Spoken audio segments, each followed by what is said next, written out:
नमस्कार, ABC channel में आपका स्वागत है। मैं हूं सचिन श्रीवास्तव और आप मेरे साथ देखेंगे आजमगढ़ से जुड़ी खबरें।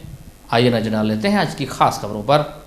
खबर के प्रायोजक हैं Kashi Gomti jewellers, A wing of Kashi Gomti group, निकट भंबरनाथ मंदिर, अयोध्या रोड, आजमगढ़। सोने, चांदी और डायमंड की ज्वेलरी का विशाल संग्रह और लाइफस्टाइल फर्नीचर, बेलना डी, आजमगढ़।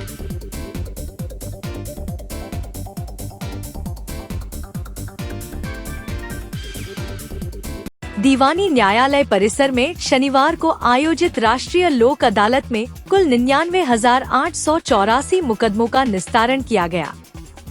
इससे पूर्व जिला जज जय प्रकाश पांडेय ने हॉल ऑफ जस्टिस में देवी सरस्वती के चित्र पर माल्यार्पण तथा दीप प्रज्वलित करके लोक अदालत की विधिवत शुरुआत की।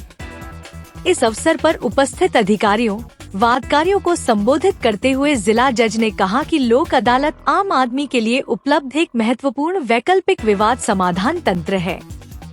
जिला विधिक सेवा प्राधिकरण के सचिव अंकित वर्मा ने बताया कि इस लोक अदालत में खास बात यह रही कि 50 दंपतियों ने आपसी मतभेद खत्म कर एक बार फिर से साथ रहना स्वीकार किया।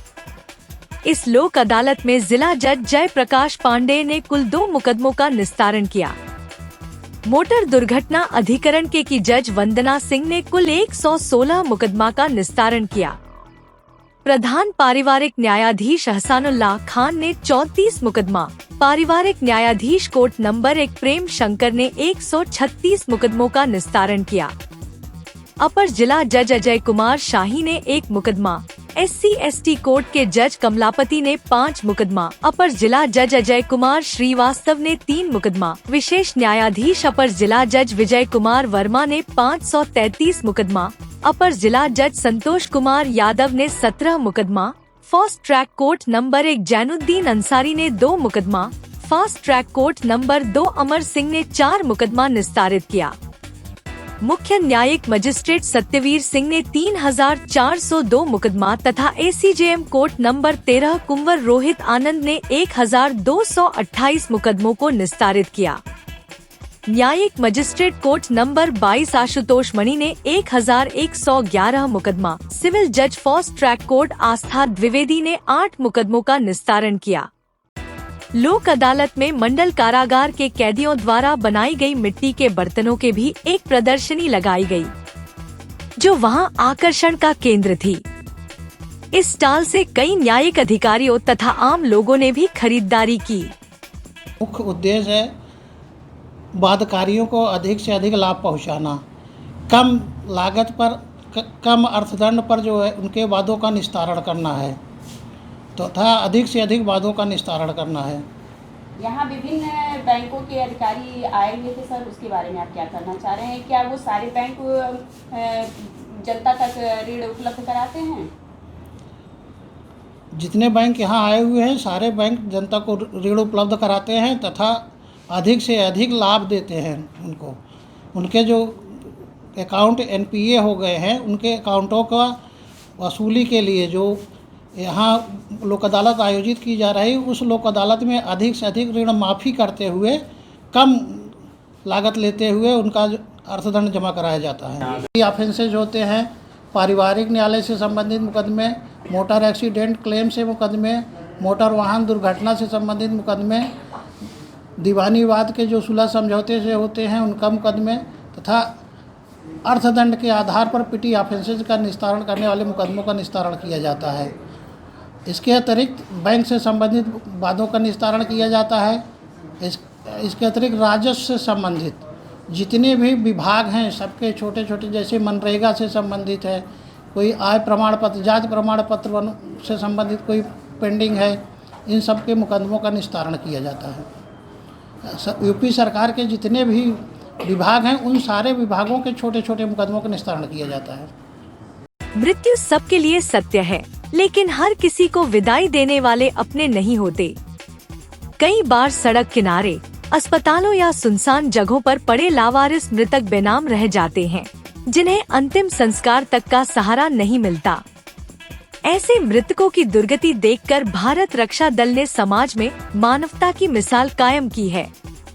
जब परिवार अपने पितरों के लिए तर्पण, पिंडदान और श्राद्ध कर उनके लिए शांति की प्रार्थना करता है, तब यह संगठन उन अनजान आत्माओं का यजमान बनकर उनकी आत्मा की तृप्ति हेतु धार्मिक अनुष्ठान करता है।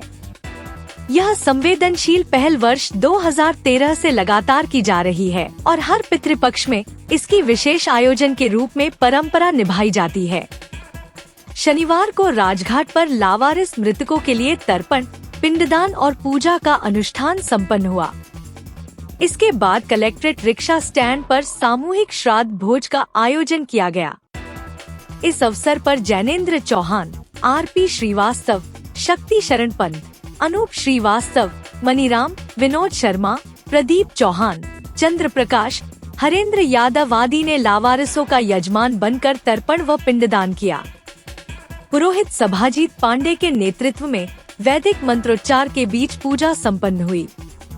इसके बाद ब्राह्मणों को वस्त्र, धन और धातु का दान देकर सामूहिक श्राद्ध भोज का आयोजन किया गया, जिसमें सैकड़ों लोगों ने भाग लिया। इस अवसर पर भारत रक्षा दल के हरिकेश विक्रम श्रीवास्तव ने कहा कि लावारिस मृतकों को कोई पूछने वाला नहीं होता, लेकिन उनकी आत्मा की शांति के लिए हम सब मिलकर उनका अंतिम संस्कार करते हैं। समाज में यह संवेदनशील कार्य मानवता की सेवा है, इसलिए हम लोग वर्ष 2013 से निरंतर लावारिस शवों का अंतिम संस्कार करने के साथ पितृपक्ष में तर्पण, पिंडदान और श्राद्ध करते हैं। उन्होंने कहा कि अब तक 661 लावारिस शवों का अंतिम संस्कार कर चुके हैं। हम लोग अब विगत 13 वर्षों से जिले भर में जो लोग लावारिस मृतक पाए जाते हैं उनका अंतिम संस्कार करते हैं और हिंदू मान्यताओं परंपराओं के अनुसार, कर्मकांडों के अनुसार जिनका हम दाह संस्कार करें उनका अंतिम संस्कार में ये पूर्ण पिंडदान, श्राद्ध, भोज वगैरह शामिल होता है। तो उसी को लेके हम लोग आज ही फिर विगत वर्षों की बात, आज हम लोगों ने राजघाट पे पूजा, तर्पण और श्राद्ध का काम किया, पिंडदान किया और उसके उपरांत ब्राह्मणों को दान दक्षिणा, धन, धातु, वस्त्र का दान किया।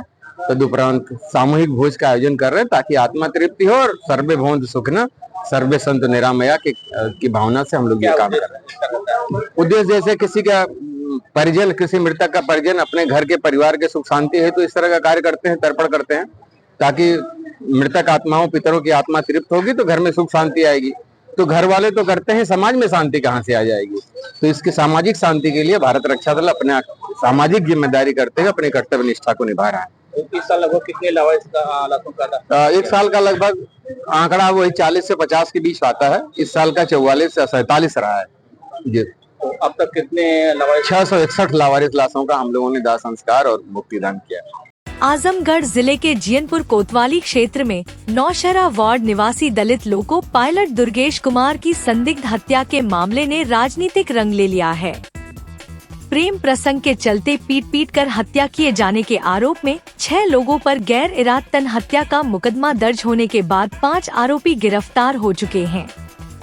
शुक्रवार की शाम बसपा प्रदेश अध्यक्ष विश्वनाथ पाल पीड़ित परिवार से मिलने पहुंचे, लेकिन उनके जाने के बाद सैकड़ों बसपा कार्यकर्ताओं ने जियनपुर चौक पर राष्ट्रीय राजमार्ग जाम कर जोरदार नारेबाजी की। पुलिस ने इस प्रदर्शन के दौरान 10 नामजद व कुछ अज्ञात महिलाओं पुरुषों पर मुकदमा दर्ज कर लिया है। इस घटना के विरोध में बसपा ने इसे दलित उत्पीड़न का मामला बताते हुए राजनीतिकरण कर दिया। शुक्रवार को प्रदेश अध्यक्ष विश्वनाथ पाल कार्यकर्ता पदाधिकारियों के साथ पीड़ित परिवार से मिलने पहुंचे। उनके जाने के बाद सैकड़ों कार्यकर्ता जियनपुर चौक पर सड़क जाम कर नारेबाजी शुरू कर दी। दुर्गेश के हत्यारों को फांसी दो के नारे लगाते हुए वे करीब 2 घंटे तक हाईवे पर डटे रहे, जिससे वाहनों की लंबी कतारें लग गईं। पुलिस ने प्रदर्शनकारियों को हटाने का प्रयास किया, लेकिन नारेबाजी के दौरान धक्का मुक्की हुई। जियनपुर कोतवाली पुलिस ने विनय कुमार राम निवासी करेला, इंद्रासन राम करेला, जुगल किशोर हरैया, संदीप हरैया, अर्जुन हरैया, झिनक बरजला, विजेंद्र बरजला, अरविंद कुमार, राम बच्चन हरैया, गौतम यादव सहित कुछ अज्ञात महिलाओं व पुरुषों के खिलाफ राष्ट्रीय राजमार्ग बाधित करने, सरकारी कार्य में बाधा व राजस्व हानि के आरोप में मुकदमा दर्ज किया। एसओ जियनपुर ने बताया कि जांच जारी है और आवश्यक कार्रवाई की जा रही है। देश की अग्रणी वस्त्र निर्माण कंपनी रेमंड ने अपने 100 वर्षों के सफलतम सफर को मनाने के लिए विशेष उत्सव का आयोजन किया। इस ऐतिहासिक अवसर पर भारतवर्ष के लगभग 40 से 50 प्रमुख शोरूम पर एक साथ केक काटकर स्थापना दिवस धूमधाम से मनाया गया। आजमगढ़ शहर के चौक में रूंगटा क्लॉथ हाउस में स्थित रेमंड शोरूम में भी यह आयोजन बड़े उत्साह के साथ संपन्न हुआ। इस मौके पर रेमंड कंपनी के वरिष्ठ प्रतिनिधि लव हलान एवं अलौकिक सिंह उपस्थित रहे। उन्होंने शोरूम के मालिक परितोष रूंगटा और कान्हा रूंगटा के साथ मिलकर केक काटकर इस गौरवशाली अवसर को मनाया। साथ ही उपस्थित लोगों से बातचीत करते हुए उन्होंने कहा कि रेमंड की सबसे बड़ी ताकत न केवल उसकी उत्कृष्ट वस्त्र निर्माण प्रणाली और बेहतरीन उत्पाद हैं, बल्कि यह ग्राहकों का विश्वास और हितधारकों की सहभागिता भी है, जिससे कंपनी ने यह मुकाम हासिल किया है। उन्होंने यह भी विश्वास दिलाया कि आने वाले समय में कंपनी नए क्षेत्रों में विस्तार करेगी और ग्राहकों तक बेहतर उत्पाद और सेवाएं पहुंचाने का प्रयास करती रहेगी। शोरूम पर उपस्थित बड़ी संख्या में ग्राहक, व्यापारी और स्थानीय नागरिक इस आयोजन में शामिल होकर रेमंड के स्थापना दिवस को यादगार बनाया। कंपनी प्रतिनिधियों ने कहा कि रेमंड का लक्ष्य हमेशा से ग्राहक को उच्चतम गुणवत्ता और श्रेष्ठतम फैशन प्रदान करना रहा है।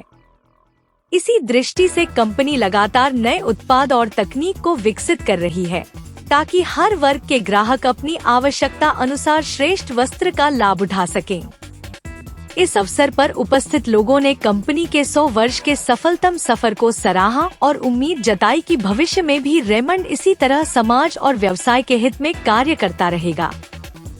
सर, मैं रेमंड से हूँ। रेमंड के 100 साल हो गए हैं। उसके उपलक्ष्य में हमने हिंदुस्तान में सिर्फ 50 जगह हैं, जिसमें हमने एक आजमगढ़ में बंटी भैया के यहाँ एक केक कटिंग सेरेमनी रखी है 100 साल को सेलिब्रेट करने के लिए। इसी वजह से हम यहाँ इकट्ठे हुए हैं। रेमंड को 100 साल हो गए हैं, तो हम अपना सेलिब्रेट कर रहे हैं। उसके लिए हम क्या खास रहा 100 साल में, कैसा हो रहा 100 साल में हमारा अनुभव, हम व्यापारियों के साथ जो हमारे रिश्ते जुड़े हैं, वो हमारा सबसे बड़ा खास अनुभव रहा। हमारे जो रिलेशन जो हमने जहाँ पे स्टार्ट करा था, जहाँ पे आज है, हम अपने व्यापारियों की वजह से, बंटी भैया की वजह से आजमगढ़ में हम इस मुकाम पे पहुंचे हैं। यही हमारा अचीवमेंट है। रेमंड और अन्य ब्रांड में क्या अंतर मानते हैं? सर, रेमंड की क्वालिटी के ऊपर कोई कंप्रोमाइज नहीं है, और जो रिलेशन है ट्रेड के साथ, उसका कोई मुकाबला नहीं है। सर, क्या क्या आप दे रहे हैं? सर, हमारे में प्योर वूल भी आता है, पॉली वूल भी आता है। 300 रुपए से लेके 3 लाख रुपए मीटर तक का हर कपड़ा आता है हमारे यहाँ। हर आदमी के लिए, हर शादी के लिए, वेडिंग के लिए, फंक्शन के लिए, फेस्टिवल्स के लिए, हर तरह से हमारे पास कपड़ा है रेमंड के पास। क्या फ्यूचर प्लानिंग क्या है, नया दे रहे हैं? हाँ सर, बहुत सारे प्लानिंग है। नई इटालियन कलेक्शन लॉन्च कर रहे हैं। अभी 28 तारीख को हम नया रेमंड शॉप खोल रहे हैं यहाँ पे। वहाँ पे इनकी दुकान पे हम नया कलेक्शन लॉन्च करेंगे। मैं सभी लोगों को धन्यवाद करता हूँ कि सक्सेसफुली 100 ईयर सेलिब्रेशन हम लोग किए रेमंड का। सर लोग आए, यूपी हेड हमारे अलौकिक सर है, लव हेलन सर है, सबका धन्यवाद है दिल से, और सभी ग्राहकों को भी मेरा धन्यवाद। किस तरह से आप सेलिब्रेट कर रहे हैं? केक काट के अभी नया एक शोरूम द रेमंड शॉप खुल रहा है, 28 तारीख को उसकी ओपनिंग है। उसको भी हम लोग वहाँ पे कुछ ना कुछ ऑफर के साथ जरूर आएंगे। कौन लोग आए हैं कंपनी की तरफ से? कंपनी से हमारे यूपी हेड है लव हेलन जी, अलौकिक सिंह जी। महाराजा सुहेल देव विश्वविद्यालय आजमगढ़ के न्यू सेमिनार हॉल में डॉक्टर निधि सिंह, प्रवक्ता हिंदी विभाग के संयोजन में एक दिवसीय अंतर्राष्ट्रीय संगोष्ठी पूर्वांचल का साहित्यिक और सांस्कृतिक अवदान आजमगढ़ के विशेष संदर्भ में का भव्य आयोजन हुआ। संगोष्ठी की अध्यक्षता कुलपति प्रोफेसर संजीव कुमार ने की। कार्यक्रम का शुभारंभ कुलपति प्रोफेसर संजीव कुमार एवं मंचस्थ अतिथियों द्वारा मां सरस्वती की प्रतिमा पर माल्यार्पण और दीप प्रज्वलन के साथ हुआ। कार्यक्रम अध्यक्ष द्वारा सर्वप्रथम सभी मंचस्थ अतिथियों का स्मृति चिन्ह और अंगवस्त्रम देकर सम्मान किया गया।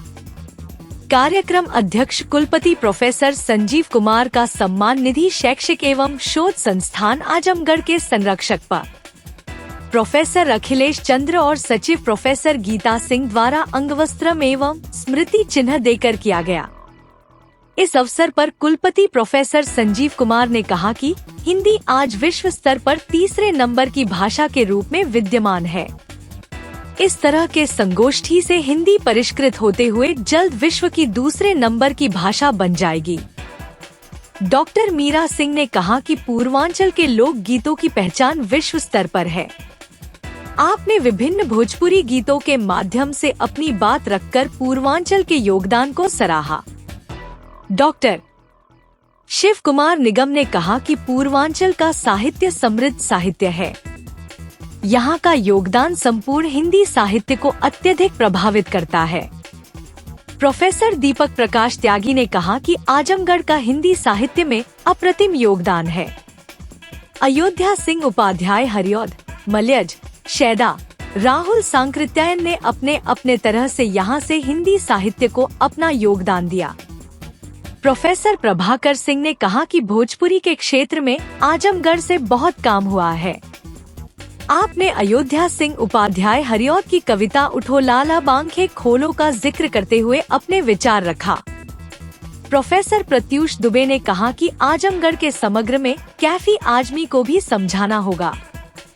यह संगोष्ठी 2 सत्रों में तथा ऑनलाइन और ऑफलाइन रूप में सकुशल संपन्न हुई।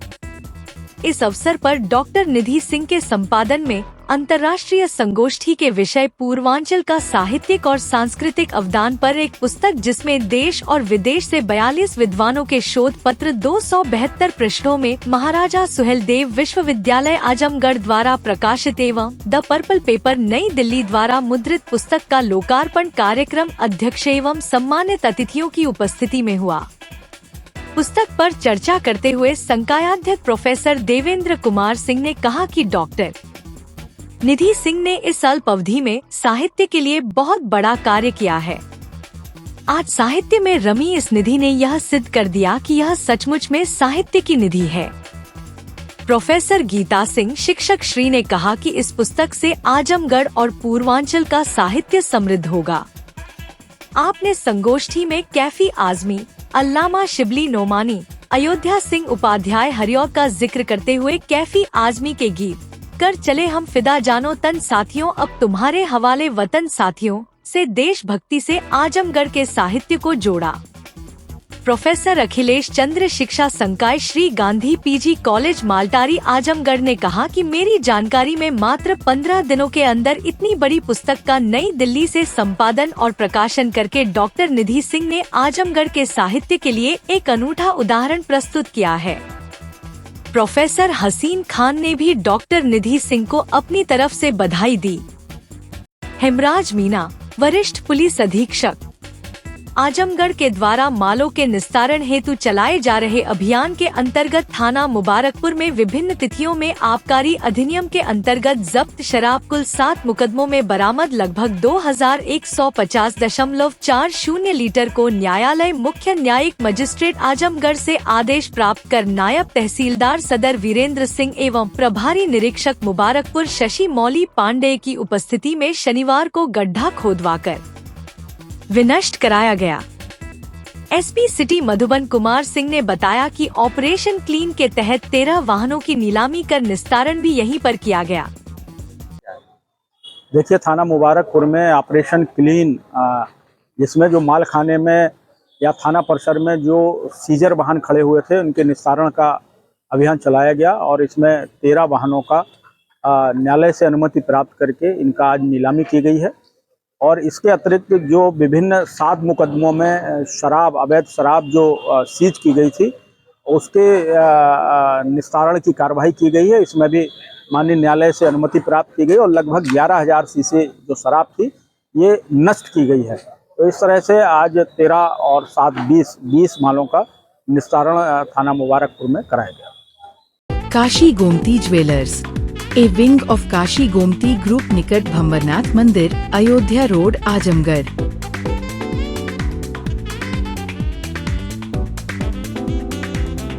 गोल्ड, डायमंड और सिल्वर की ज्वेलरी का विशाल संग्रह।